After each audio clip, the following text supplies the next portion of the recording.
lu nggak pernah tahu juga kan di atas tower itu ada berapa, dan lu juga nggak tahu sebenarnya yang nembakin lu itu sisa timnya tinggal berapa. Jadi keputusan yang wise sih menurut gue dari Aerowolf yang nggak terlalu maksa gitu kan untuk masuk ke sana, karena juga visionnya sendiri dari BTR kalau seandainya mau diras juga cukup baik gitu. Apalagi kalau seandainya lu juga nggak punya senjata macem pelontar ya kan, itu juga bakal susah buat ngeras ke arah tower sih menurut gue. Yes, tapi kalau kita lihat udah rame banget nih labirin udah diamanin juga sama anak-anak SCN, sedangkan yang lain bakal coba jadi anak komplek di Pocinok bertetanggaan. Udah ada boom juga di sana. Bakal coba dikeker dulu, tapi seharusnya belum kelihatan juga sih sama seorang Mocah. Bukan, ini lebih ke arah intuisi menurut gua, karena mereka juga pasti tahu tempat-tempat yang mana orang pasti bakal stay menuju circle-circle, apalagi masih update menuju kedua juga kan. Jadi ini murni gua rasa mereka menempati satu rumah dengan awareness yang tinggi. Mereka juga pasti punya naluri atau intuisi, Yes. pasti di depan juga ada orang.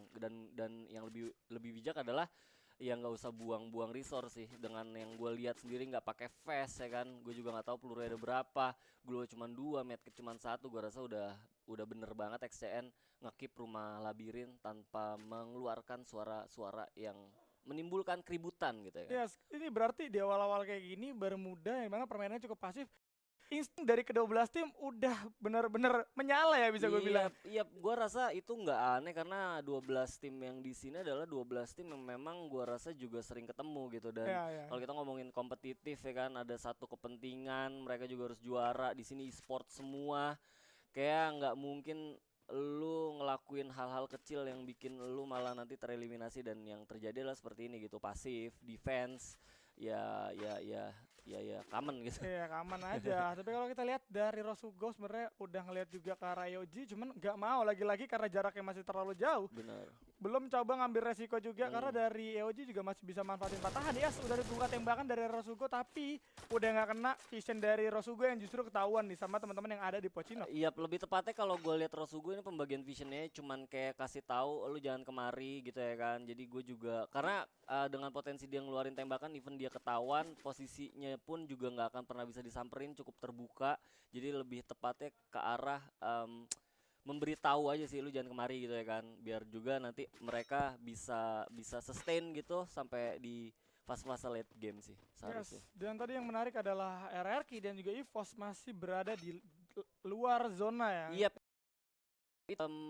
Catatan sih menurut gua mereka tuh udah nyaman banget sih di Bermuda. Mereka tahu sebenarnya flow-nya, walaupun nahan di zona kedua. Kalau lutan lu belum bagus tapi lu punya apa namanya satu satu alat yaitu mobil untuk lu roaming gitu ya kan, terus lu masuk ke dalam zona. Gua rasa memang seperti ini sih patternnya gitu. Kalau orang-orangnya seperti EVOS dan RRQ pasti mereka bakal nahan di luar, cari lutan yang lebih bagus. Apalagi juga mereka pasti mikronya juga udah cukup bagus, udah cukup paham banget lah tentang map Bermuda sendiri. Mungkin mereka bakal cari launcher juga buat langsung masuk ke dalam zona sih. Ah, itu dia pattern dari kedua tim. Tapi kalau kita lihat lagi di Pocinok seharusnya bakal jadi berdarah banget karena udah ada 5 tim sekaligus berkumpul di mana dari Ren juga udah ngebuka granate ke arah atas. Bakal coba dihujanin dari arah granate juga ledakan. Udah Langsung cukup banyak, langsung coba dimasukin aja 3 orang. Wow. Satu tembakan depan juga sama seorang Ren udah dibuka juga 1 orang. Wow. Terknockdown tapi 2 orang dari XCN juga harus terknockdown. Bakal coba ditabrak balik nampaknya sama Aero kali ini. Tapi boom ternyata yang harus menumbangkan ke arah XCN. Tanggung sih menurut gua karena Exchange sendiri masuk komitnya kurang, karena ya gua tahu posisi objektifnya si Gustaf tadi orang yang terakhir tersisa itu pengen nahan di bawah ya, tapi lagi-lagi dingin banget, boom nggak kepancing gitu untuk turun dari jendela. Jadi dia juga nggak keculik gitu, nggak tambah parah gitu keculiknya, karena dengan tadi proses rush yang dilakukan XN sebenarnya udah 50-50 ya, udah 2 orang member dari boom juga udah terjatuh. Cuman sekali lagi tadi dingin banget, dia nggak langsung turun ke bawah, malah akhirnya dipaksa Gustafnya sendiri dari XN harus naik ke atas. Yes. Dan jadi satu poin penting dan momen penting dimana akhirnya dia juga pas follow up ke atas malah harus ditatakin sama 2 member boom yang tersisa. Yes, tapi kalau kita lihat di sisi lain, udah ada pertempuran lainnya di mana EOG bakal berhadapan sama Rosugo, di mana 1 orang dari EOG seharusnya ada knockdown juga karena dari EOG tadi udah sempat ngebuka badan, ngebuka vision juga. dan harus terknockdown, tapi nggak masalah, masih bisa dibangunin sama teman-temannya. Belum ada rush dari kedua tim juga, masih coba sabar. Di sisi lain Factory bakal terjadi peperangan EVOS, bakal bertemu rotasinya dengan RRQ kali ini. Udah menjadi perang berdarah juga, 2 orang dari RRQ udah terknockdown, harus dipulangkan, bahkan 1 orang kali ini dari Sam 13 juga harus terknockdown. Bakal coba dibangunin dulu sama Abu, santai dulu. Karena udah ada aero ya, dari luar ada aero sendiri yang tadi sebenarnya sempat nge-keep daerah Factory, tapi mereka coba untuk geser ke sana. Gue gak tahu BTR tadi apa kita miss, dia udah tereliminasi apa enggak. Oh ternyata di lain sisi ada Rosugo juga yang harus tereliminasi. Aduh, Rosugo yang tadi kita tahu ngamanin rumah lantai 2 juga, tapi Ya. harus tereliminasi sama EOG ya. Ternyata Ya, EOG berarti IOG tadi ngeras bener berarti ngeras, dan apa namanya, mereka dapat hasil yang cukup bagus juga, bisa ngeratain tim yang gua rasa juga punya kualitas defensif cukup bagus ya, Rosugo. Yes, dan kalau kita lihat dari RRQ juga udah mau mundur karena udah kehilangan 2 anggotanya, nggak mau lagi untuk duel ke arah EVOS. Ini menarik nih, gue suka dengan konsep ininya sih, apa zonanya ya. Jadi agak di luar dari kebiasaan karena memang masih ke arah, bahkan ini ke arah Mars Electric harusnya ya. Ya harus. Tapi kalau kita lihat dari Pacman dan juga Chanzu udah mundur jauh banget nih ke Mars Electric. Oh ternyata ke Pocinok ya, di Pocinok atas. Ya gua rasa juga Pocinok tengah bahkan ya. Yang mana sebenarnya tadi Aura sendiri malah udah ngedefense daerah Mars Electric. Jadi PR buat gua rasa buat RRQ, karena udah bakal ditungguin sama tim Aero yang udah standby di ujung circle daerah dekat Mars Electric. Yes, dan kalau kita lihat dari Boom udah terknockdown 1 orang oleh seorang Tayo, tapi masih bisa dibangunin juga kali ini karena mereka dari masing-masing tim juga udah dapat kompon, udah dapat rumah masing-masing. Jadi bakal coba defensif terlebih dahulu, mungkin nungguin zona selanjutnya aja.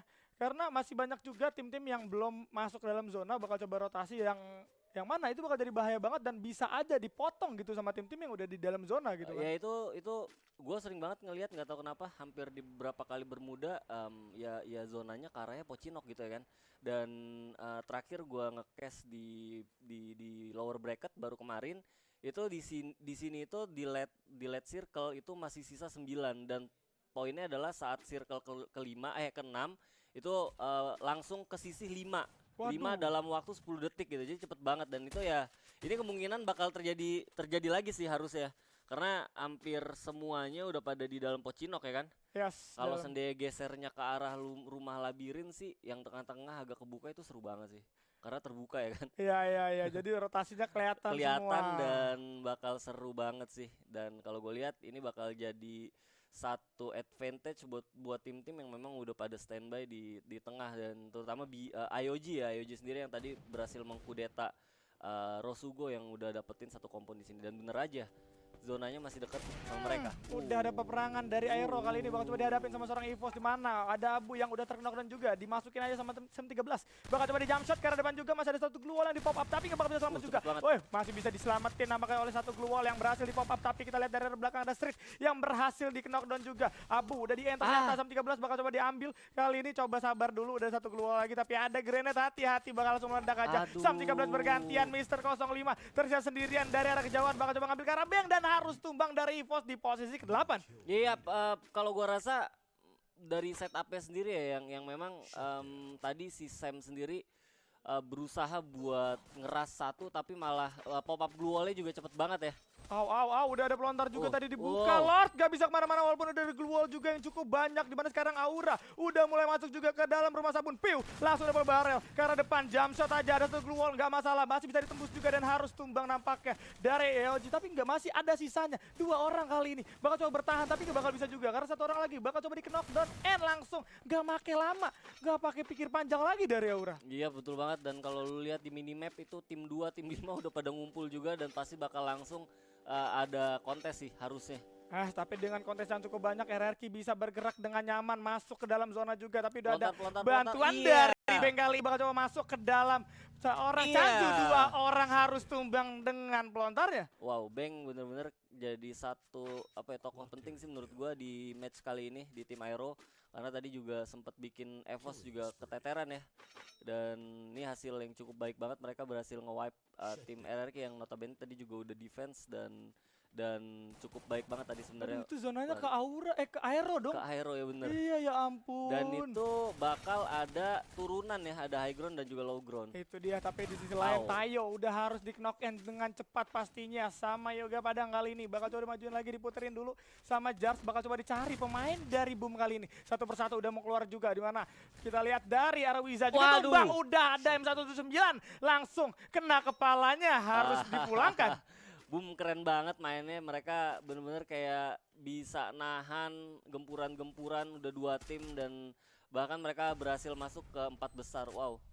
Tapi kita lihat kali ini bakal coba ditembakin dulu dari arah bank ke arah depan, di mana Lovre udah coba muter lagi. Aura masih tersisa 4 orang, masih full kali ini anggotanya, masih enak banget rotasi. Dari Boom bakal coba dipotong oleh seorang Amek dan juga teman-temannya, di mana juga Padang udah harus bertahan di satu kompon rumah sabun. Nuting juga coba memberikan perhatian nampaknya, tapi nggak bisa juga. Pengalih perhatian yang diberikan Nuting langsung coba ditutup lagi, di mana juga Padang udah terkenal dan juga langsung dia aja nggak pakai lama. Tapi Amek harus masuk ke dalam zona karena zonanya udah cukup sakit. Dia sedikit demi sedikit bakal coba dilempar dari arah granat, udah mulai masuk. Harus keluar nampaknya dari arah Nating. Udah di jumpshot juga, ngamanin satu pagar. Amek udah muter ke arah kiri, berhasil ngemain satu orang. Masih ada satu lagi dari arah Boom, di mana nggak bakal bisa juga. Udah nggak apa-apa keluar tapi nggak cukup dan harus diambil sama Aura. Keren banget sih menurut gua mekanik dari Ame. Mereka dia bisa keluar dari pagar, keluar dari zona, dapat 2 dari member Boom, itu keren banget sih. What a play. Tapi kita lihat udah ada granat cukup banyak dari seorang Wena, coba ngeluarin dari Aura, di mana satu orang udah knockdown ternyata dari arah View. Bakal coba dibangunin terlebih dahulu,